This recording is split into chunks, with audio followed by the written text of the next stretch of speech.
Hi, welcome to Our Bookseller with me, Stephen E. Andrews, writer, bookseller, collector. And this is the long promised, it's not long promised actually, somebody mentioned it as an idea. Was it me or was it somebody on the channel? If it was you, please tell me. I can't remember. I'm sure somebody said they'd like to see a Psychedelic SF video from me. So that's why I've got this shirt on. And the reason you get the Medallion Man look is that I haven't worn this for a long time. And as you see, it's quite sort of trippy, and it's paisley. It's a lovely shirt actually. And this is why I need to lose weight, because I could get into this a few years ago and now I'm so fat. It's terrible being old. Psychedelic SF. We're going to talk about, we were going to do a top 10, but I started going through my books, and at the moment I'm having a bit of a shift around of my cultural products, the products of cultural import, books, music, what have you. And fundamentally, I had a list of about 10, and I've pulled loads more off because it's a really big theme. So really, we're going to focus on psychedelic SF, but we're going to talk about the theme of drugs in science fiction in a broader sense as well. And I could have made this into 3 or 4 videos. There probably will be sequels, because drugs are a big theme in SF once you start digging into it, because their pharmacology is a hard science. It's a hard science that has hard science effects on the human brain, and it also blends into soft science as well. So it's a really interesting example of SF. And of course, pharmacology and pharmacy have done wonderful things for humanity, from the very beginning of vaccinations back with Edward Jenner, and it's just a huge theme. And tropes in SF emerge from themes, and if you start thinking about it, there's a heck of a lot of things where writers have used the idea of drugs, whether it's an immortality drug is a common one, all sorts of things. It's very prevalent in cyberpunk actually as well. So even though we naturally will tend to associate psychedelia with the 1960s and 70s, when it was a big thing in culture and in music, and as a result in literature, because those things were interdisciplinary then, a lot more so then than they are now in the post-war world when things started to change. And it's a big theme. So I've just got loads of things here to show you. So there are doubtless examples of sort of drugs in proto-SF. And I want to say here, before we go any further, this is not endorsing illegal drug use in any way. You should be very, very careful. The effects of drugs on people can be very subjective. They can be life-changing, and you can never come back from them. So you really shouldn't get involved in anything like that, except if it's under strict medical supervision from your doctor.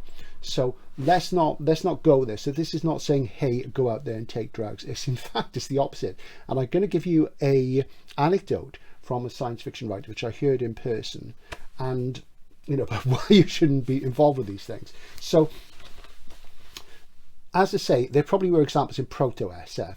We start to see the whole idea of drugs in literature becoming a big thing in Western literature in the Romantic era. And I've talked about the Romantic era elsewhere, and in the search for the sublime, for an experience of the awe and terror of the natural world and the universe. And as we learned more about the universe, as we came out of the Enlightenment and left religion, superstition, magic behind, or at least to a degree, science started to sort of really flow. People like Samuel Taylor Coleridge, the poet, he wrote that wonderful poem Xanadu. In Xanadu did Kubla Khan a stately at pleasure dome decree, where Alf the sacred river ran from caverns measureless to man down to a sunless sea. I think that's it. And of course there's a great song called by Rush called Xanadu from the album Farewell to Kings. And there's going to be a few records in this, because I just wanted to give a few examples of how these things cross-reference. So if we think of the Romantics, and then of course the French symbolists and decadents, they were very interested in sort of the derangement of the senses, as the poet Arthur Rimbaud said, and it became a thing where people were trying to find ways to creativity through poetry and what have you into literature. Now, interestingly enough, of course, as the use of drugs in a pharmacological medical sense came more and more of a thing, so, one of the first sort of people who really did something seminal with this was Aldous Huxley, and this is Brave New World, which of course one of the most famous dystopian novels ever, and one of the best, arguably the most famous dystopian novel, apart from another one I'll mention in a moment. And Huxley was very interested in altered states of consciousness through psychoactive drugs, and he experimented with them a lot in the 1950s, and we'll come back to that in a moment. Now, let's talk about the word psychedelic. What does it actually mean? The root of it is two words, psyche and deleur. Psyche, from the Greek, the soul, whatever that means. What does soul mean? I also think it's a vague term. It's like spiritual. We know what it means, and yet it's vague. So it's not a very science fiction term, but it is an interesting one because, you know, science fiction, as Brian Alder said, is partially about the search for where we are now, state of knowledge. So we've got psyche, the soul, and deleur, to reveal, psychedelic, to reveal the soul. And that word was coined by a guy called Humphrey Osmond, who was a chemist, who was experimenting with Huxley in the 1950s with mescaline, synthetic mescaline, which is derived from the peyote cactus. And something, when I was younger, I was obviously always interested in SF, but something I was interested in my late teens, because it was coming back into culture, and because it was very important in rock music, and I love rock music, was reading all the classic psychedelic texts and, you know, drug literature, which enormously sort of infected SF and had a great impact on literature generally. So I read a lot of things like this. This is Aldous Huxley's The Doors of Perception. There's also a novella, not a novella, an essay in here called Heaven and Hell. And this is still in print, it's never been out of print. And this is about Huxley's adventures with Humphrey Osmond, who coined psychedelic, and when he took mescaline and what he saw, how he felt the slow dance of golden lights, and how taking the drug affected the serotonin antagonist in his brain, and, you know, went from there. Now, I'm not a scientist, I'm not a pharmacologist, it's years since I've read this stuff, but it's really, really good. And Huxley wrote more things about his experiences with psychedelic drugs. There's a book called Moksha, which I think you can get in the States, you can't get any over here now. It used to be a penguin. My copy went a long time ago in a cull. But Huxley was sort of important, and his word that he coined was something like phanerothine, which meant something different. But Humphrey Osmond said, no, psychedelic. And I think he made up a little rhyme which went something like, to sink in hell or soar angelic, just take a pinch of psychedelic. And I think that's it. So that's where it came from. And in the post-war period, people were interested in psychedelic drugs, as they were a new thing in terms of being synthesized, but they were there in nature. So going back to Huxley, of course, this was written in the 1920s, and in this we've got that perfect sort of society, which is there's genetic engineering, there's virtual reality in terms of the feelies, and also people are given a drug called soma. And in David Cronenberg's The Brood, of course, people go to the Soma Free Institute, where the psychotherapy doesn't involve drugs. It involves awakening things from their own bodies within them, with disastrous results.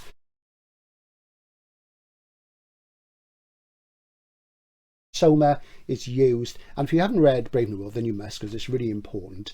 And interestingly, you know, the use of drugs in dystopian novels was one of the earliest things which came before the war and during the war, the Second World War, that is, and it sort of showed the dangers. And let's have a look at a couple of things. I mean, this is a fairly obscure book which came out, was reissued a few years ago, and this is Calocane by Karin Boyne, and it's a Penguin classic, as you see, and this is Scandinavian. I think she was Swedish.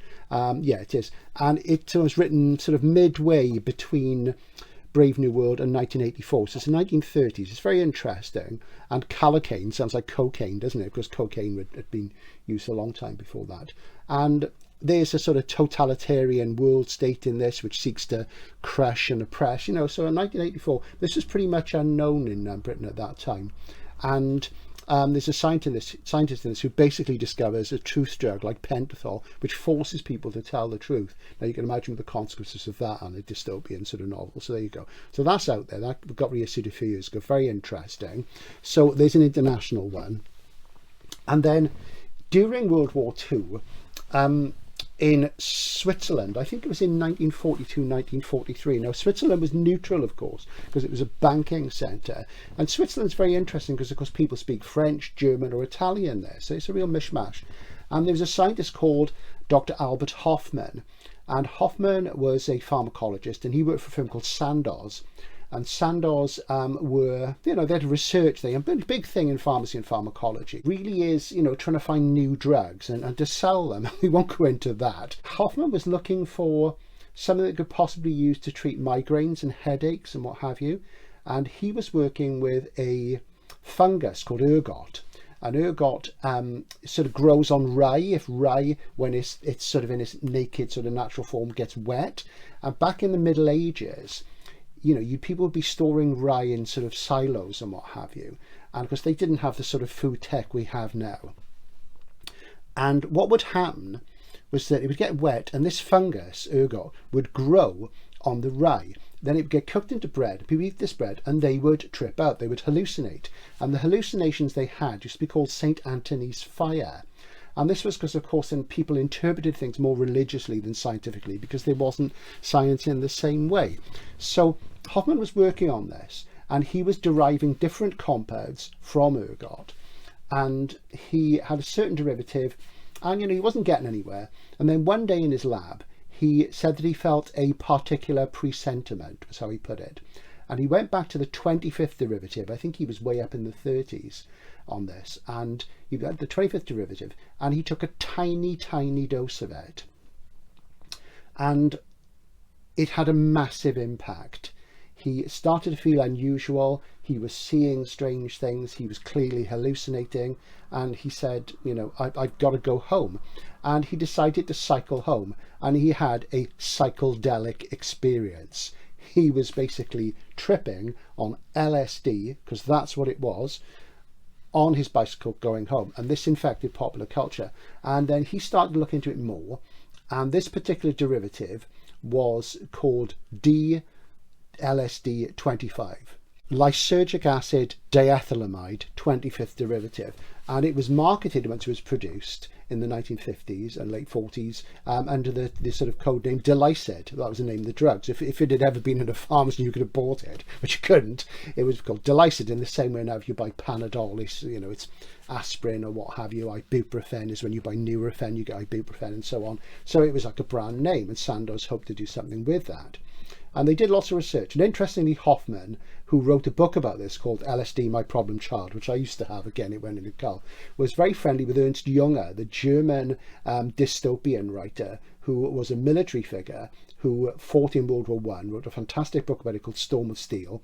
And he sort of clashed with Hitler and stuff. So Hoffman and Junger were sort of mystic types, and they would hang out in kaftans, and talk about stuff. So there's another science fiction connection there.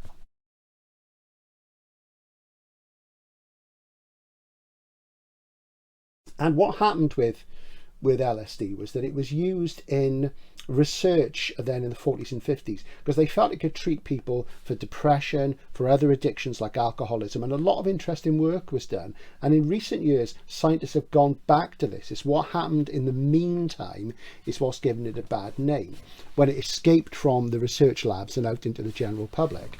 So that's the background on LSD and mescaline. So we've got Hoffman, we've got Huxley, we've got Humphrey Osmond, what have you. And then, of course, the CIA bought a load of Delicid in the 50s, and they had a program called MK Ultra, which this was related to.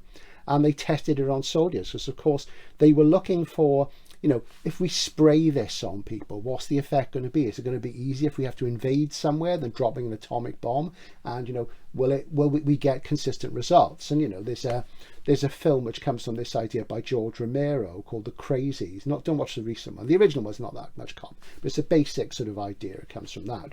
Now, going back to the dystopian thing, already a pupil of Huxley's, George Orwell, Huxley taught Orwell in school, wrote 1984 at the end of World War II. And of course, in this, the classic dystopian novel, Winston Smith, when he's finally sort of revealed by the party as being against them and what have you, one of the techniques they use to brainwash him is to give him electroshock therapy, but he also gets injections which help him to see that 2 + 2 = 4 can sometimes be 2 + 2 = 5. So that's part of his brainwashing. And brainwashing was something the CIA were interested in. They tried LSD on soldiers and they filmed it. You can see film of it online. It's quite easy to find. And they were also concerned that in communist China particularly, You know, there was an incident where, and this was in the late 50s, I think the Korean War was early 50s. So there was this proxy war going on between the USA and the Soviet Union via North Korea. And there's a great novel about that conflict by a guy called James Salter called The Hunters, which I'll cover in another video. So basically, you know, Winston Smith gets treated with some sort of drug to make him feel differently about things. And of course, in the 60s, that comes up in Clockwork Orange. Alex has electroshock therapy, and he's given a drug, the Ludovico technique, to make him good. And that makes him, it's a kind of association therapy, a Pavlovian thing, and it makes him physically sick when he thinks of violence. So, you know, so it's there in dystopian fiction in quite a big way. So LSD was sort of getting out into the public in the 50s. And intellectuals, writers, artists were using it, like Huxley and so on. And it gradually spread out into American society and British society and Europe as well. So I read a lot about these things. And there was a flowering of spiritual consciousness after World War II, which came with a new generation who didn't want war. People were fed up with it. And there was new sort of consumerism and products. And teenagers had money for the first time. And they could go to the movies. They could watch TV, they could buy rock and roll records and so on and so on. So this sort of spread out. And this book here, this is a favourite of mine. I've read this loads of times. This is by Stuart Tendler and David May. And this is The Brotherhood of Eternal Love. And this is, and the subtitle is From Flower Power to Hippie Mafia, the Story of the LSD Counterculture. And it goes through all this and right up, and this is from the late 70s, early 80s. Fascinating stuff. If you ever see it, pick it up. There's lots of books out there you can read about it, about this sort of stuff. So it did infect culture in lots of ways. So as I say, I used to read a lot of stuff like that. Then, of course, in the 1960s in America, you know, everything exploded. Civil rights. We had the pill in the UK and the States. People felt, you know, they could now sleep around and what have you. They were free. Feminism came aboard. Civil rights became an even bigger thing with people of colour, you know, finally getting fed up with the way things were. And right on, man, you know, it was all good stuff. And people really cared. And, you know, and it was a divided society. The Cuban Missile Crisis, the Beatles, JFK's assassination, Dealey Plaza, which Malmsberg and Ballard are obsessed with. All this stuff was happening. And meanwhile, in the background of SF, we had lots of things about drugs in a broad sense. I mean, this is one of my favourite writers, John Wyndham. This is a book club edition of Trouble with Lichen. And of course, Trouble with Lichen is about a antigerone, an aging cure. So that's one of the standard tropes in SF about a drug which can cure aging. Because of course, you know, we know it's probably going to be gene therapy now, but they didn't really know about that sort of stuff then, because the sort of pioneering work on DNA hadn't been done. So, you know, we were looking for a wonder drug. And SF really, really came above the ground in a major way in the 60s, and its ideals, its interests merged massively with the counterculture, a lot of whom were using LSD. This upset some of the old guard of the golden age from the 1940s, the Campbellians, and then of course in the 50s the social satirists. Some of them were on that side, some on the other side, and you know, alongside the Vietnam War which was going on, it was a very divisive thing. But it was also mainstream literature. So I'm just going to show you a modern classic from the mainstream. This is The Glass Bead Game by Hermann Hesse. And this is my copy from the 80s, and the original title is Magister Ludi, and Hermann Hesse was a Swiss writer who spoke German and wrote in German, so there's a kind of connection to Albert Hoffman there and Ernst Junger. And this is a utopian novel about a guy called Joseph Knecht, he lives in a state called Castilia, and it's sort of like a very utopian society, very sort of quiet, interesting book. And he plays this game called the Glass Bead Game. He is Magister Ludi, Ludi like Ludo, a board game, you know. And this was huge in the 60s, absolutely huge. And his other books were as well. And they're very much about the conflict between, you know, the senses and the intellect, and getting the two to merge. And he's very like Silverberg in lots of ways. I should say Silverberg's like him. So if you're a Silverberg fan, especially the more sort of thoughtful, mature things, do give that a try. It's a really great book. He's great. One of my favourite writers actually has. So that was all happening. And as I say, it came to SF in a big way. So this is going to be roughly chronological. So it's a long lead in, I know, but I think context is really, really important in this case because it's serious stuff. And now we're getting on to the books. So the person who had the biggest impact in the background on SF in terms of bringing the counterculture into it was one of the fathers of the counterculture, William S. Burroughs, author of Junkie and of Naked Lunch. And Burroughs had a long history. He was fascinated by science. He was a big SF reader. He loved Henry Kuttner. And he, in the sort of late 50s, early 60s, he was writing a thematic trilogy called, people call it the Cut Up Trilogy. And this is one of them. This is Nova Express. And this is a UK first edition in Cape. And these are fascinating books. And they are SF. They're very, very advanced. They had a massive impact on the new wave. Now, Burroughs wasn't particularly a psychedelic writer. Burroughs had had a lot of issues with opiate addiction, with heroin and morphine and stuff like that. And this is another one of his books, The Ticket That Exploded, and that's Penguin Modern Classic. And at one point, these books were in A format. And, this is, if you know what A format is, I'll show you again. The A format is the little one, the B format is the big one. And, basically he was in and out of prison, taking cures, spent loads of money on drugs. And, he was sort of like both pro and anti. But it was his hallucinatory quality of his writing, its fractured state, his stream of consciousness, his cut up and fold in methods, which I'll talk about when we do some more new wave soon, really sort of woke people like Ballard and Moorcock and all this and many others up. It really showed them there were different ways of writing. So he's a very experimental modernist writer, and he wanted to go beyond what James Joyce had done and really sort of take things further. And he was defiantly anti-establishment. I never met him. I'd love to. He's arguably one of my favourite writers. He's in my top sort of 5 easily. Very important stuff. So he was out then influencing people who would become the vanguards of the new wave, who were mostly already writing. But in the 60s in America, social change, civil rights, what have you, you had a lot more young people, the baby boomers and what have you, going to universities and colleges for the first time, getting education. They got involved with radical politics. They hated the war. They didn't want to be drafted. And, this happened in the UK, France and Germany as well. And, people just revolted. And it's interesting what they were reading then. They were reading Lord of the Rings for its spiritual quality. And the evil empire of Mordor was obviously a metaphor for what they felt about the sort of military-industrial complex in the USA. And, they were reading things like this. Stranger in a Strange Land by Robert Heinlein. And this was a huge bestseller. And this was Heinlein's mainstream breakthrough bestseller. And this is the sort of classic A format from the 70s and 80s there, and in NEL. And the thing was that there's this thing in this about grokking, about understanding. And one of the things about using LSD, that people, when they used it together, they felt a sense of oneness and community. So that's kind of how it connects to this. So the hippies in those colleges really sort of related to that.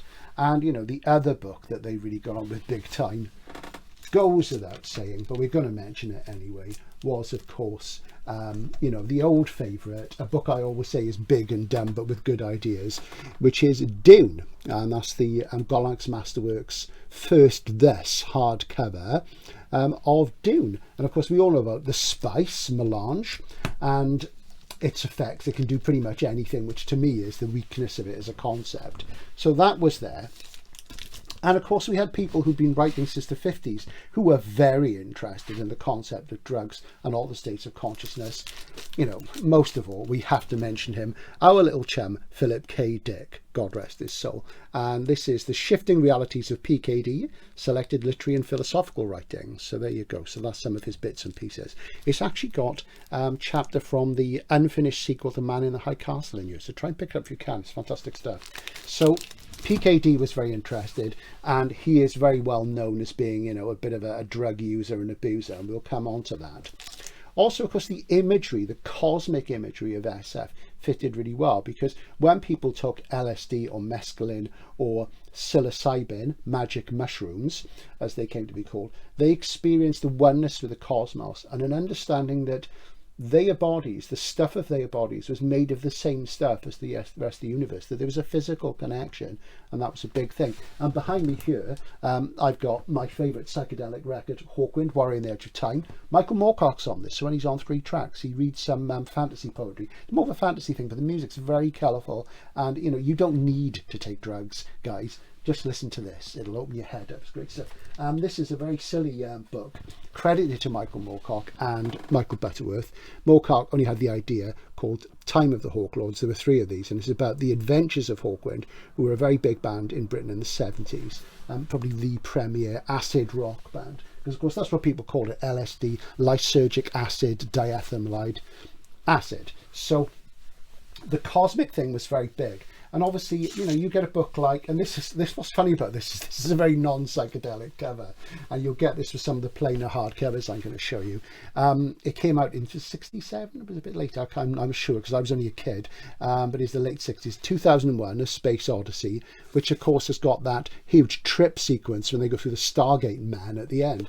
And of course, when 2001 came out, loads of people go to the cinema, and then you could go to the cinema, you could go at any time, pay for your ticket, and you sit there, and the film would show on rotation. So you could just sit there and watch it again and again and again. And there's no doubt that people went in stoned, as they used to say, and the colours and what have you was similar to a psychedelic experience. And one of the big things about the psychedelic experience was that there was a Harvard professor called Timothy Leary and a collaborator of his called Richard Alpert, who later changed his name to Ram Dass, which is very spiritual and Eastern. And they experimented with LSD, and eventually they tuned in, turned on, and dropped out, and said to people, forget straight society, we all need to have a communal thing around this. Once everybody's done this, once everybody's tripped out and seen the separate reality that's out there, and that everything is beautiful and connected, maybe we'll care more about each other's people. Utopian idea, very SF idea.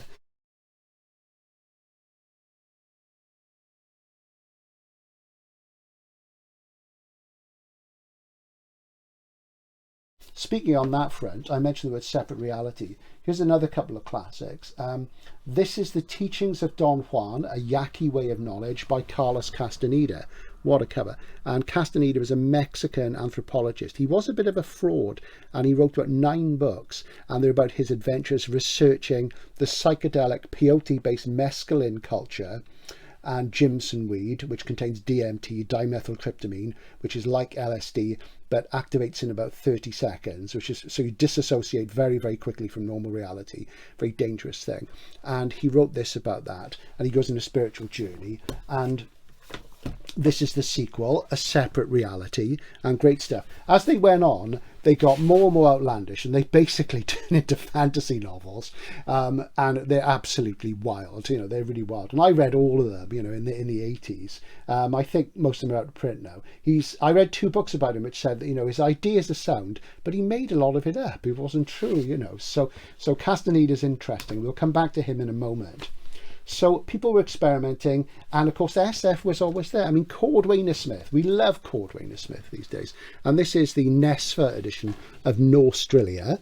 And of course, Norstrilia, Old North Australia, is the planet where Stroon is manufactured, the immortality drug. And, Cordwainer Smith, of course, has quite a sort of psychedelic style. It's sort of very childlike. And Eastern mysticism was really big in psychedelic culture in the 60s and 70s, because Richard Alpert, as I said, who worked with Timothy Leary, changed his name to Ram Dass. They got into that Buddhist stuff, and the Beatles got into it as well.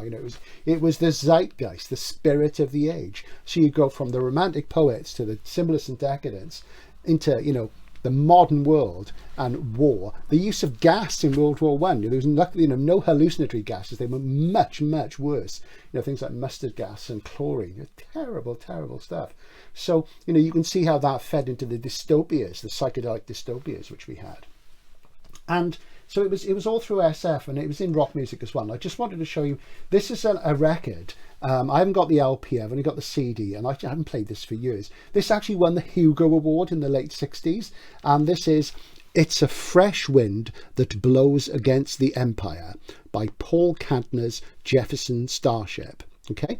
Commonly known as Blows Against the Empire, and it should say on here, But because this is a CD, on the LP it says it's a fresh wind that, in brackets, blows against the Empire. Blows against the Empire. A bit Star Wars, isn't it, really? You know? And Paul Kantner's Jefferson Starship. They started life as Jefferson Airplane. Then they became Paul Kantner's Jefferson Starship. Then they became Jefferson Starship. Then they became Starship. And they had loads and loads of hits, different forms. And these guys were hippies. And this is a concept album about, you know, a horrible sort of future dystopia on Earth, and they decide to escape from it, and they take a spaceship and zoom off. And, you know, some of it is terrible, some of it's great. They've always been a mixed bag band for me.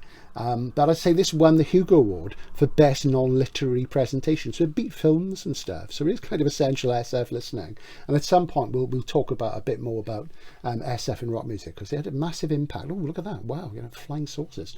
So so it's got tracks with titles like Have You Seen the Stars Tonight and Starship on it.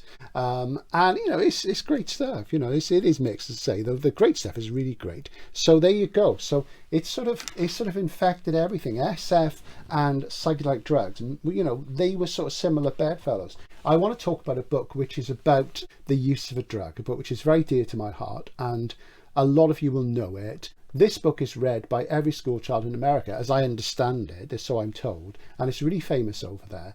And it's been a cult book for as long as I can remember. One day, this book is going to be discovered by the right media figure and mentioned on a radio TV program, and it will explode. So read it now. It's not that it isn't famous already. And this is Flowers for Algernon by Daniel Keyes. And this is the Gollancz Classic SF edition from 1986. And forerunners of the Masterworks. And absolutely beautiful. And this is about an experiment. But, you know, it's just so moving. I just tear up when I think about it. It's about a guy called Charlie, and he has learning difficulties, and he works in a corner drugstore, and he sweeps up, and he narrates this.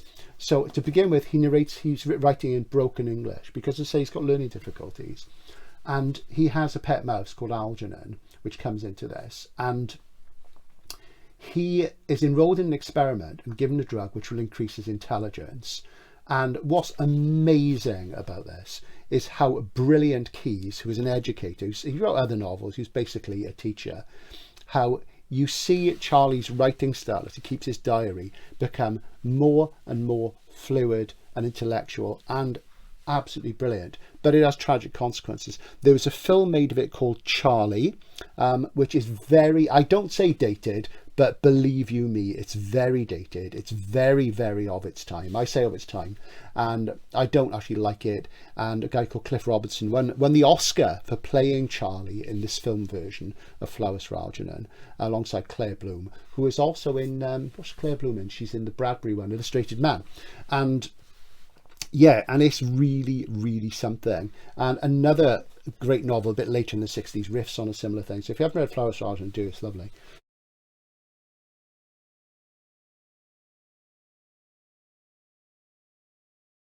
So, Philip K. Dick. Well, yes, we could pick so many things which Dick wrote about drugs and what have you. And he had a lot of experience with them. He used to take amphetamine-based drugs, speed, so he could stay up all night to write, and because he wrote prodigious amounts. He was married 5 times, you know, dead at 52, and, you know, wrote 50 books. And, you know, and a lot of it was down to drugs. And Scanner Darkly, obviously in the 70s, he writes indirectly about people he knew who were involved, and he was involved.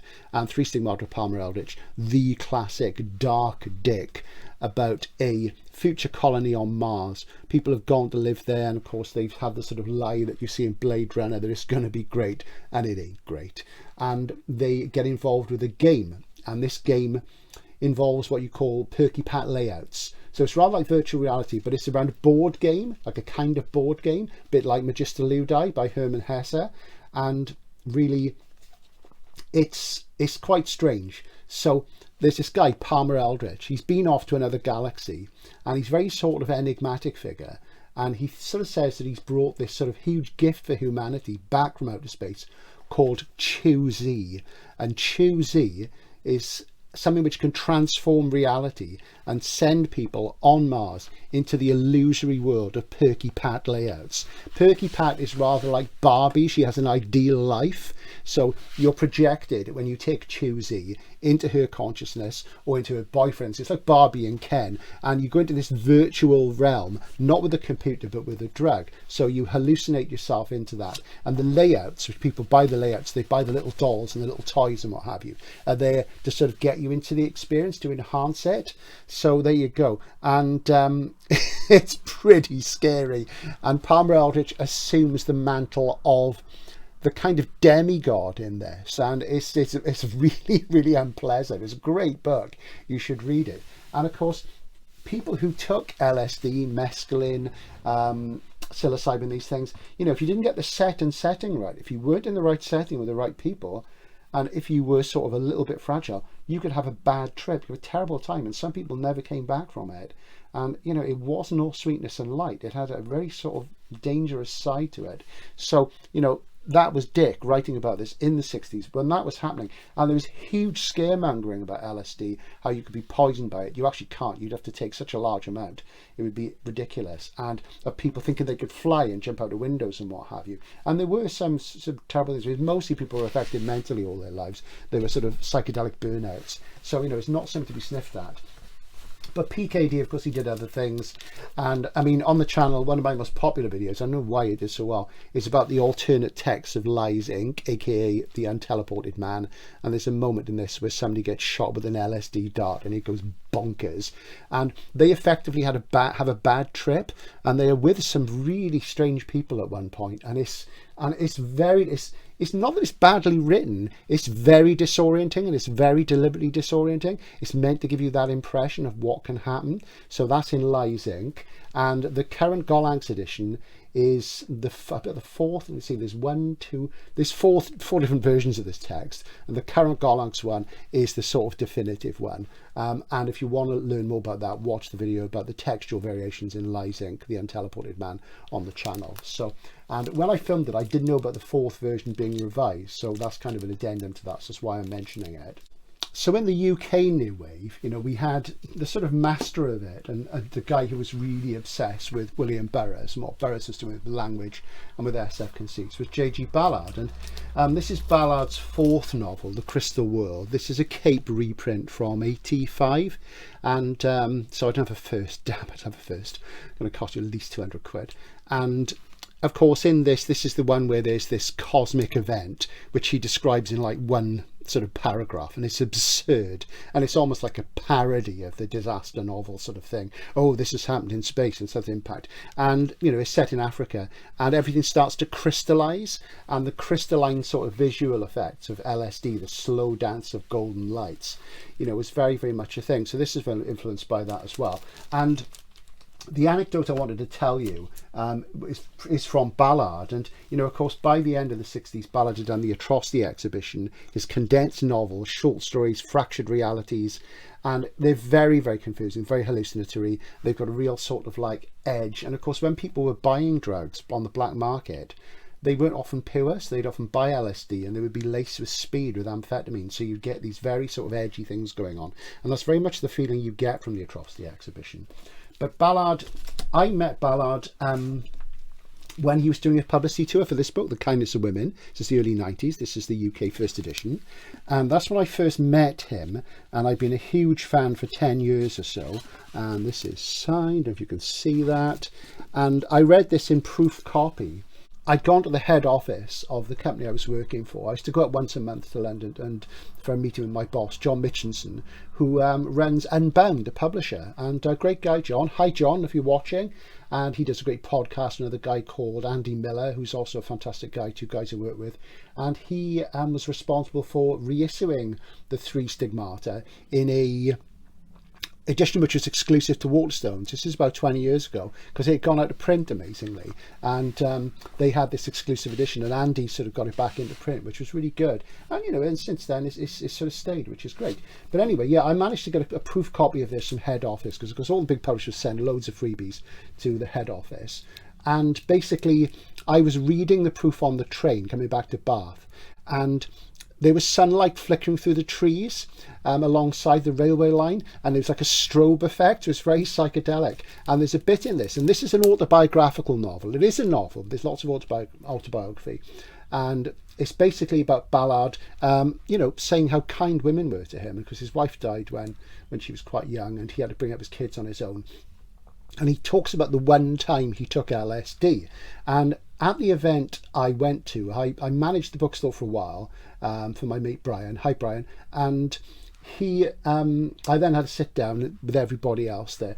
And they were kids who were studying Empire of the Sun for A-level. They were, the old blue rinses were there because Ballard was a serious mainstream novelist at that point.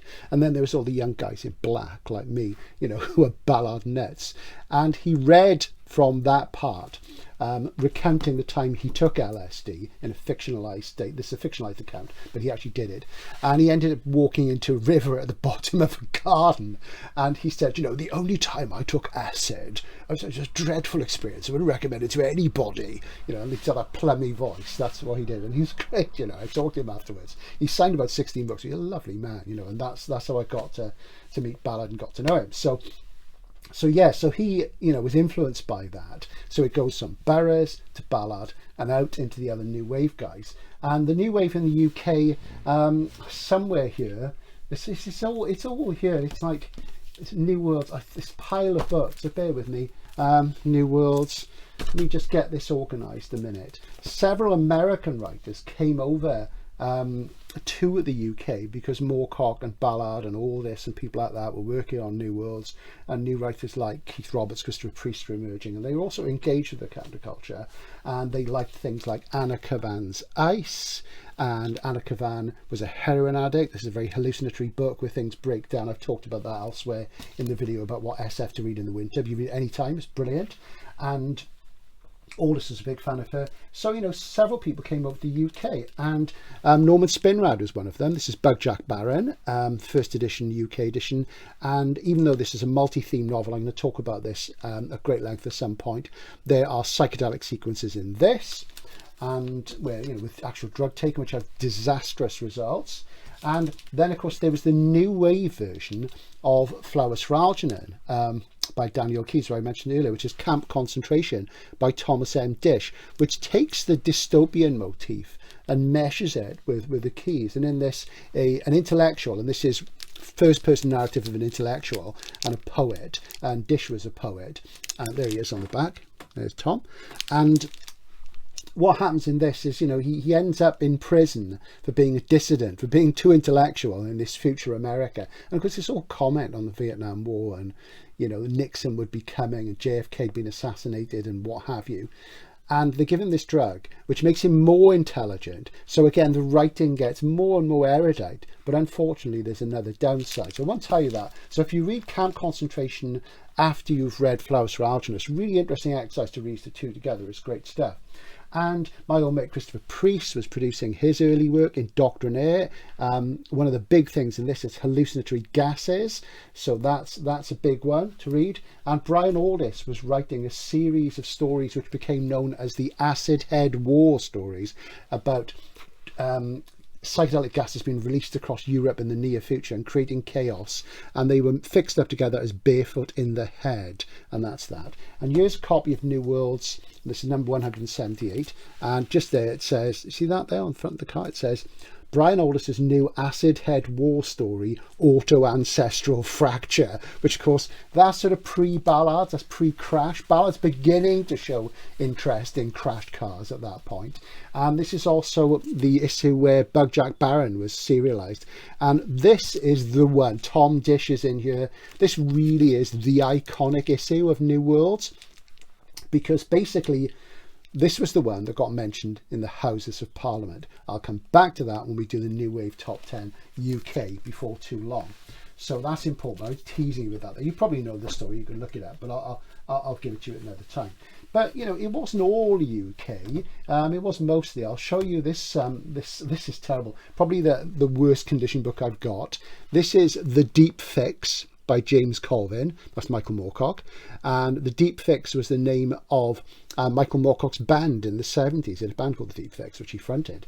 And and it says, drugs took him into a nightmare world where logic ceased to exist. I guess that's a comment on what he was trying to deal with in New Worlds, with all the sort of chaotic publishing history it had. Look at the state of that, and it's dreadful. Giles Burt got one recently, which was mint, and I think he got it from Zardos, who were together. Good thing I didn't see it first. Well done, mate. So, yeah, and the character in this, the central character in this, let's see, is hooked on a drug of his own creation, a drug which takes Seward into a world that looks like Earth, but is menacingly different. And Seward, William S. Burroughs, William Seward Burroughs. So there you go, it just goes to show. Could do with a reissue, that.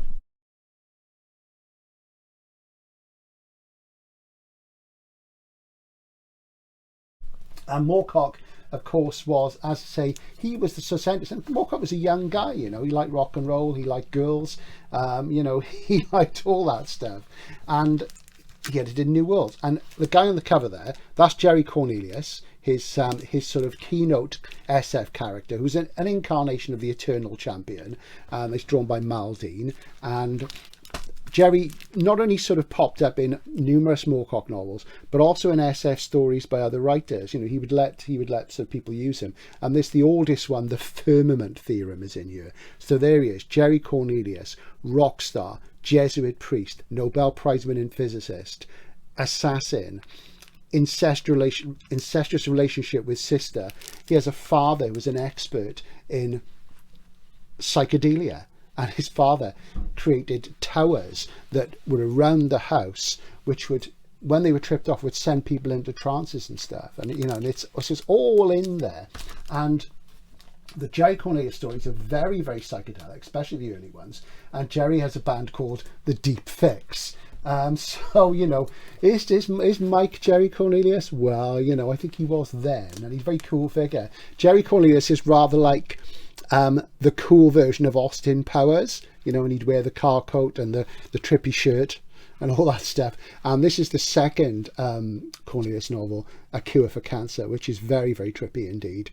And there's this wonderful moment where Jerry's sort of like, he's an agent of chaos. He moves between sort of, you know, the good guys, the bad guys, and tries to get a balance going on, the cosmic balance, which is there in the Eternal Champion books. And he has this little black box which can transfer him in space and time between different realities, because everything is falling apart, you know, because everything is trippy in the 60s, everything is strange. And he activates the black box and he steps into what you call the shift. And he steps into the shift and it disorients people. Everybody suddenly starts to go, oh man, everything's weird. And then he can get away from them. And when he does it, usually rock music plays. And there's one great scene in this where he starts playing Voodoo Child by Jimi Hendrix. Voodoo Child Slight Return. So if you've never, because there's 2 tracks called Voodoo Child, okay? So listen to one that's called Voodoo Child Slight Return. That's the shorter, more famous one. And, you know, Jerry gets the black box going, steps into the shift. Everybody starts to hallucinate and fall apart. And he steps through into an alternate reality. It's so cool.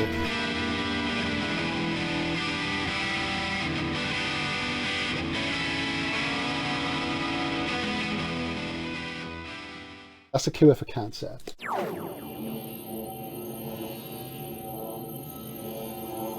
And of course, I forgot the one that I started my list with because I lost my list. This is really great psychedelic SF novel. This is Philip Jose Farmer, Night of Light. And it's also in a collection called Father to the Stars. And basically, this is the book that inspired Jimi Hendrix's song Purple Haze. Okay? He read this, he said he loved it because Hendrix loved SF.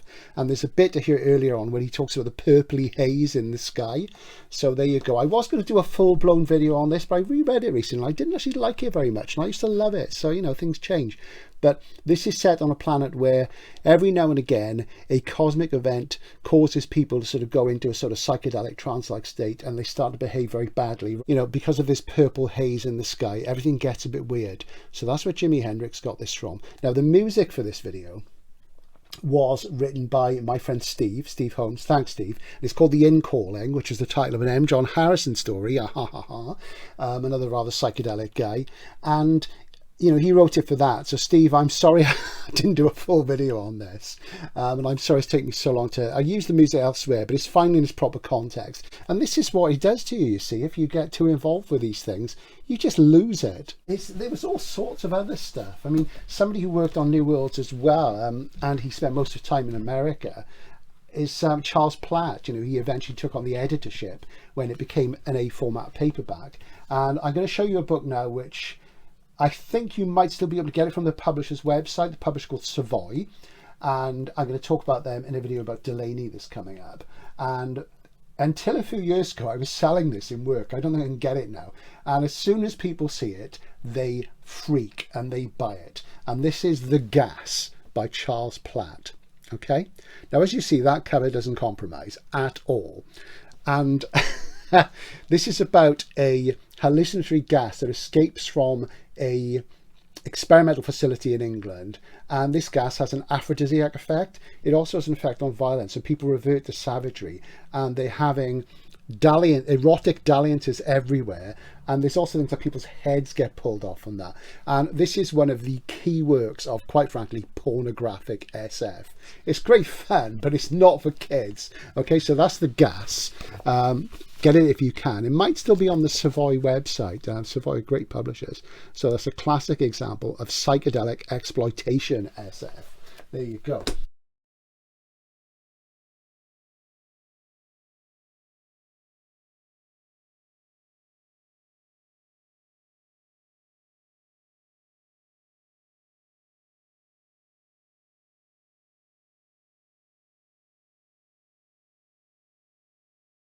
Now, it wasn't all UK, of course, and it wasn't all American writers in the UK either.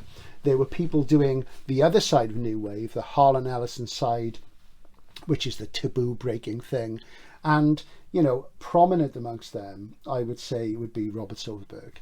And we do love Bob. If you ever read Son of Man, it's a very, very trippy book. I'm not going to say any more than that. I'm not going to describe it.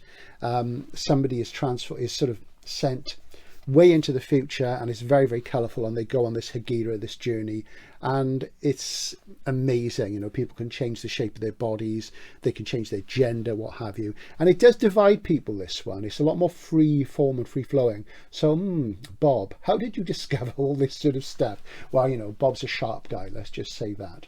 His most psychedelic book, I would say, is one of my favourites, one of his sort of big 4 or 5 for me, and that's The Very Wonderful. I feel such reverence towards this book. I think it's so important, and that's A Time of Changes. And this is the Gollancz Classic SF again from about 85, 86 or 87, I should say.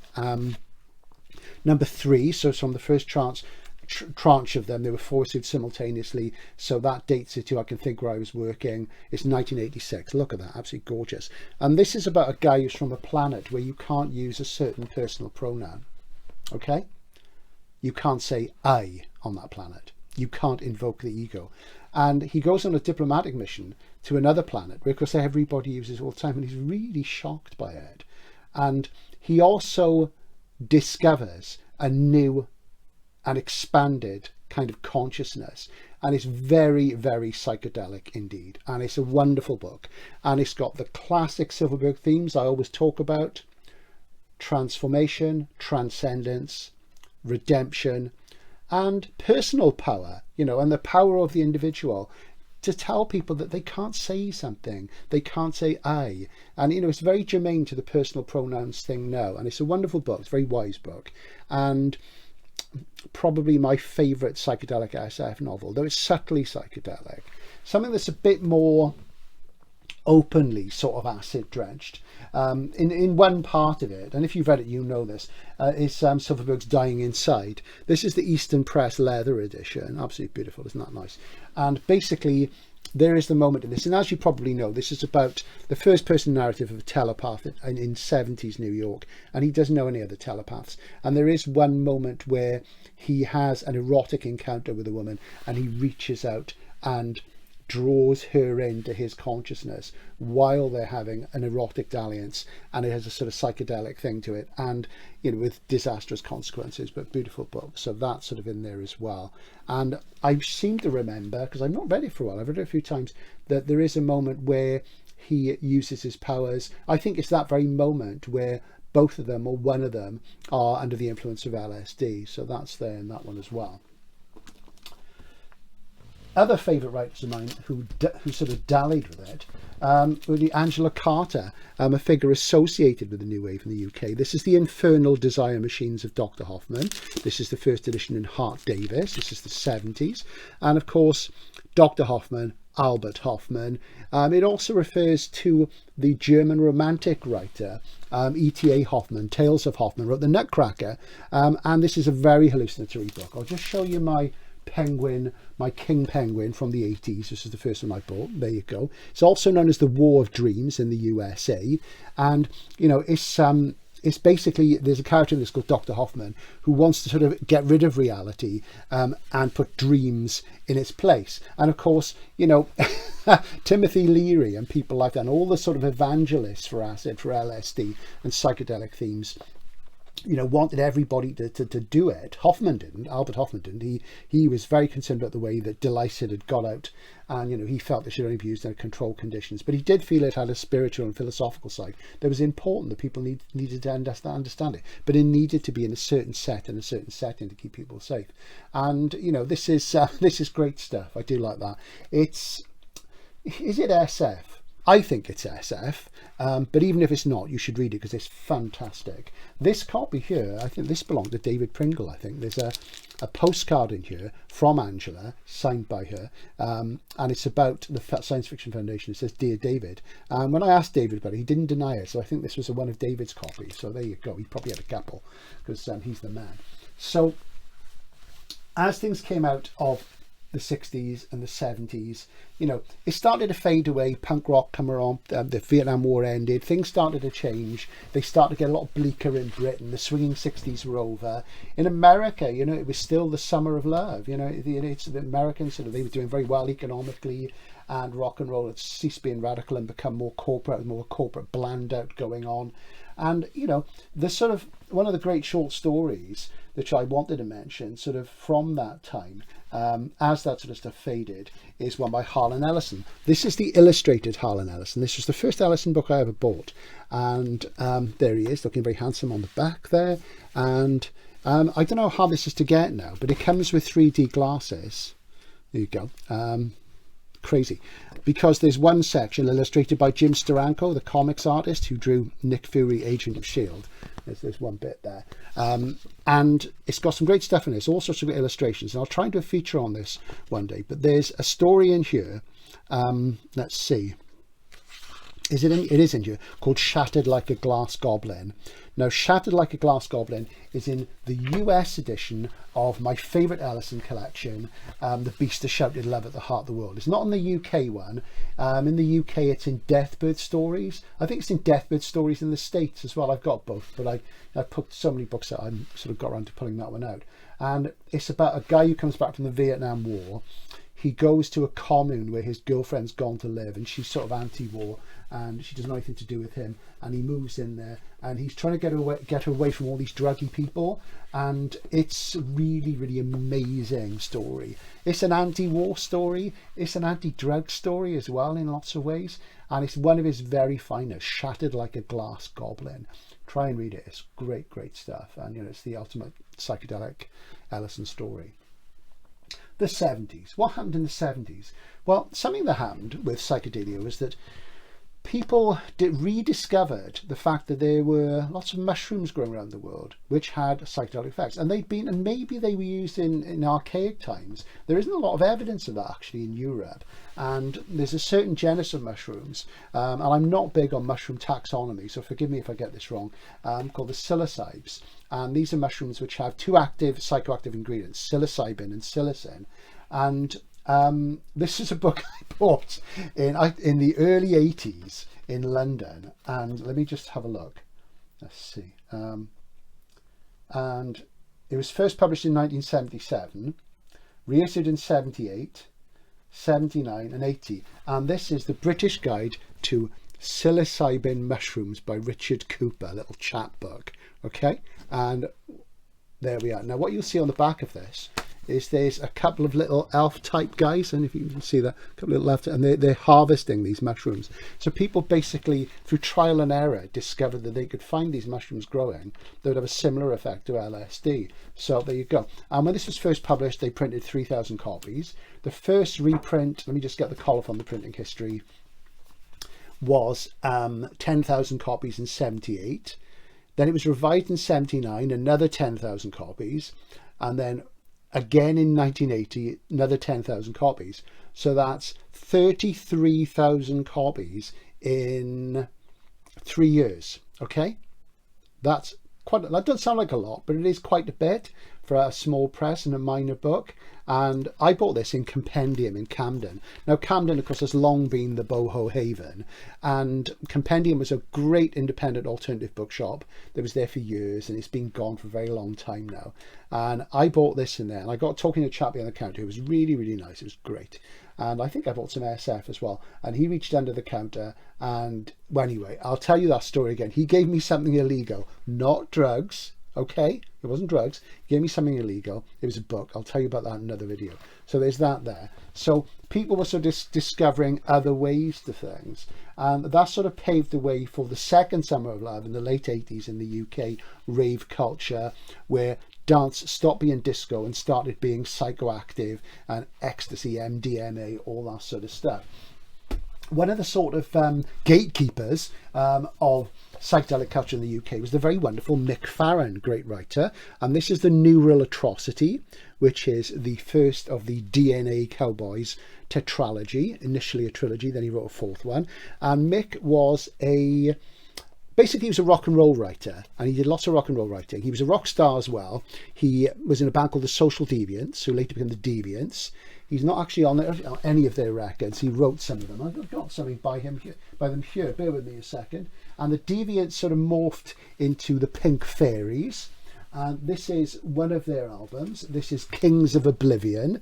And of course, Kings of Oblivion is a line from the Boulay Brothers by David Bowie, a very psychedelic song. That's Pink Fairies, Kings of Oblivion. And Mick Farren used to write stuff for them. And he wrote for International Times. He wrote very important early things on punk and what have you. And he wrote a wonderful rock and roll novel called The Tale of Willie's Rats, which is super rare. If you ever see it, 20, 30 quid, doesn't matter.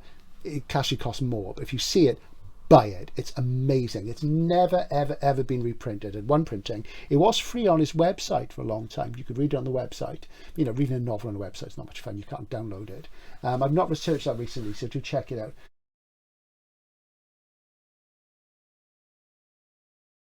This is great stuff, and he did a lot of SF novels in the 80s as well. He wrote books about the Black Leather Jacket. He used to go with Jermaine Greer. How cool is that? He went out with one of the hardest core proper feminists of the 60s and 70s. What a cool guy. And sadly no longer with us. Never met him. I'd love to have done so. Great fun SF. So if you like all the motifs but done in a psychedelic style, Mick was your man. Now, of course, as I say, you remember I mentioned Calicane earlier on. It wasn't just, you know, in the Anglophile world, you had SF that tackled this issue outside it. This is Stanislaw Lem, the Futurological Congress, which you will probably know. This is the current Penguin Modern Classics edition. This has been, you know, in and out of print for decades. And this is one of the adventures of the cosmonaut Ejon Tichy. And he has gone back to Earth, and he's got to go to this congress, this conference, this convention. It's like an SF convention in South America about futurology, what's going to happen in the future. Unfortunately, somebody loads the sort of sprinkler system with hallucinogenic gas, and then it gets very, very trippy, and it's very funny. Now, there is a film of it, which I'm hopefully going to stick a little sample in here if I've got time, because I've got to edit this really quickly today. So so that's the Futurological Congress. You can get that, and it's absolutely bizarre. But it's very like Philip K. Dick. There's a lot of similarities in its chaotic approach to Lies Inc., in fact. So it doesn't have the same sort of dramatic plot, what have you, and it's a bit more freewheeling, but give it a try. It's great fun. You got somebody like, this is a book from the early 80s, And this is somebody who writes in a very psychedelic style, and I think he's from California. I'm pretty sure he is. And this is A.A. Atanasio. This is Radix, the first of the Radix tetrad, and very sort of gritty, colourful. And he started as a new wave guy, some new worlds and stuff in America.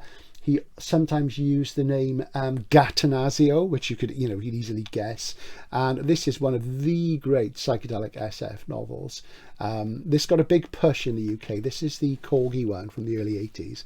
And it's like sort of Silverberg meets David Lindsay. But he's a real one-off. He's not obviously easy read, but great stuff. I do love Atanasio. He's an acquired taste, but that is definitely, if you buy just one of his books, you should get this one. If you don't get it first time, try it again, because it is rewarding, and there are 3 sequels. But great stuff. So that was when I discovered, when I was first sort of discovering psychedelic literature, really, in the early 80s, and that was a big thing for me.